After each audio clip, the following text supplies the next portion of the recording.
Hello বন্ধুরা, যে সকল ছাত্রছাত্রীরা এই বছর অর্থাৎ 2024 সালে আইটিআইতে ভর্তি হওয়ার জন্য অনলাইনে ফর্ম ফিল আপ করেছিলে এবং তোমাদের কিন্তু ফার্স্ট ফেজ অনলাইন কাউন্সেলিং এবং সেকেন্ড ফেজ অনলাইন কাউন্সেলিং কিন্তু শেষ হয়ে গেছে।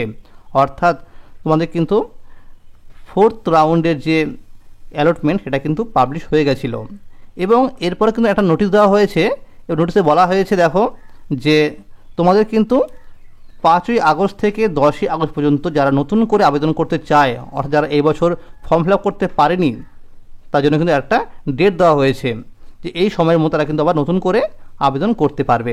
তো অনেকে এখানে প্রশ্ন করছে যে যারা চান্স পায়নি তাদের কি করতে হবে? তো না, যারা ফর্ম ফিল আপ করতে পারেনি তারাই কিন্তু করতে পারবে এই সময়ের মধ্যে, অর্থাৎ নতুন করে ফর্ম ফিল আপ। তোমরা মনে রাখবে যে যারা নতুন করে আবেদন করছো বা করবে তোমাদের র্যাঙ্ক কিন্তু দেওয়া হবে 15ই আগস্ট এবং এই পর্যন্ত যার র্যাঙ্ক রয়েছে লাস্ট র্যাঙ্ক তার র্যাঙ্কের পরে কিন্তু তোমাদের র্যাঙ্ক কিন্তু অ্যাড করা হবে। এমন নয় যে তোমার নাম্বার রয়েছে 80% তোমার র্যাঙ্ক এখন কম হয়ে যাবে, তা নয়। যাদের র্যাঙ্ক শেষ রয়েছে সেই শেষ র্যাঙ্কের পরে কিন্তু তোমার র্যাঙ্কটাকে অ্যাড করা হবে এবং বলা হয়েছে যে 15ই আগস্ট থেকে 20 আগস্ট পর্যন্ত তোমার কিন্তু আবার চয়েস ফিলিং করতে হবে। মনে রাখবে যে এই চয়েস ফিলিং কারা করতে পারবে?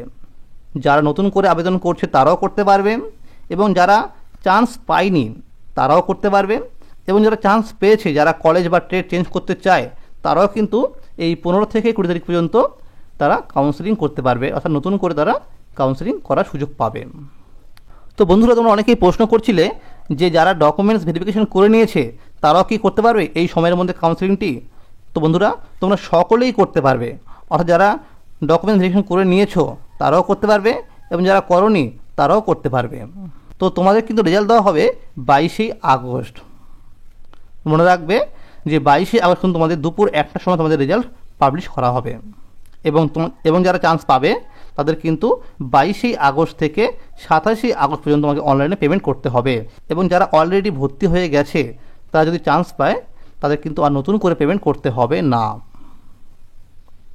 তো মনে রাখবে যে সিট কিন্তু অনেক খালি আছে, অনেকে কিন্তু কলেজ ছেড়ে দিচ্ছে, অর্থাৎ তোমাদের কিন্তু একটা সুবর্ণ সুযোগ রয়েছে আবার চান্স পাওয়ার।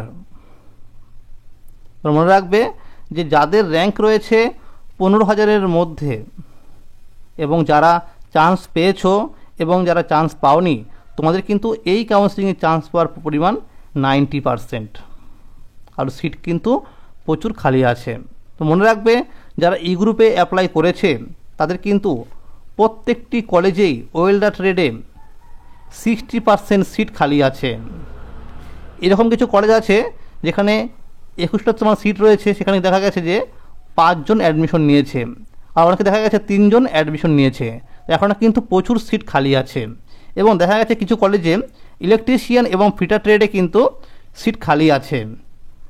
দেখা গেছে যে 21টার মধ্যে কিন্তু 6 জন ভর্তি হয়েছে, আবার দেখা গেছে যে অনেক কলেজে 7 জন ভর্তি হয়েছে। তো সিট কিন্তু এখনও অনেক খালি আছে, তার জন্য কিন্তু এটা নোটিশ দেওয়া হয়েছে যে আবার কাউন্সেলিং করার জন্য। তো তোমরা কিন্তু অবশ্যই ভালো করে কাউন্সেলিং করবে, তাহলে তোমরা কিন্তু পেয়ে যাওয়ার চান্স থাকবে। এবং তোমরা অনেকেই প্রশ্ন করছিলে যে স্পট কাউন্সেলিং কবে থেকে হবে। তোমাদের বলবো এই যে 27 আগস্ট তোমাদের যে কাউন্সেলিংয়ের যে রেজাল্ট দেওয়ার পরে যে ভর্তি হওয়ার শেষ তারিখ রয়েছে, তোমাদের কিন্তু এই 27 তারিখের পরেই স্পট কাউন্সেলিং হবে, অর্থাৎ এরপরে কিন্তু আর কোনো রকমের অনলাইন কাউন্সেলিং হবে না। এরপরে তোমাদের যা কাউন্সেলিং হবে তা কিন্তু স্পট কাউন্সেলিং হবে, এরকমই কিন্তু আমাদের কাছে খবর রয়েছে।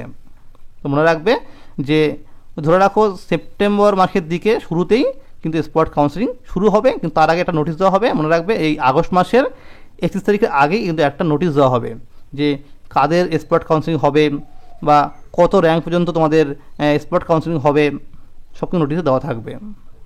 তোমরা মনে রাখবে যে এনসিবিটি থেকে যে একটা নোটিশ দেওয়া হয়েছে সেখানে লেখা আছে 31 আগস্ট কাউন্সেলিং করার শেষ তারিখ, কিন্তু এটা কিন্তু ডেটটাকে এক্সটেন্ড করা হয়েছে, অর্থাৎ সেপ্টেম্বর মাস পর্যন্ত কিন্তু করা হয়েছে। অর্থাৎ তোমাদের কিন্তু স্পট কাউন্সেলিংয়ের জন্য আবার ডেট বাড়ানো হয়েছে। এটা কিন্তু অফিসিয়ালিভাবে খুব শীঘ্রই আপডেট দেওয়া হবে। তো আজকে এই ছিল আপডেট। যদি ভিডিওটি ভালো লাগে অবশ্যই লাইক করে দেবেন এবং যারা আমার এই চ্যানেল নতুন দেখছেন অবশ্যই চ্যানেলটিকে সাবস্ক্রাইব করে রাখা থাকবেন। ধন্যবাদ।